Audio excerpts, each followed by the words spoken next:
Rimari Compuché, Inche Pilar Mayuca Huichacura, familiar de los presos políticos mapuches de la cárcel de Lebu.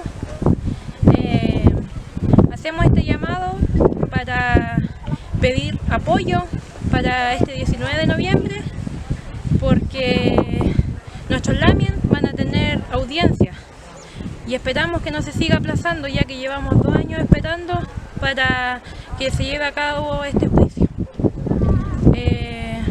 Este juicio hecho a base de mentira por el fiscal Yáñez, un fiscal totalmente racista, y queremos su apoyo, lamien, para dar todo el en ese día, para que nuestros lamien salgan de ahí donde están, de este estado que los tiene retenidos. Shaltu Maila. Yeah!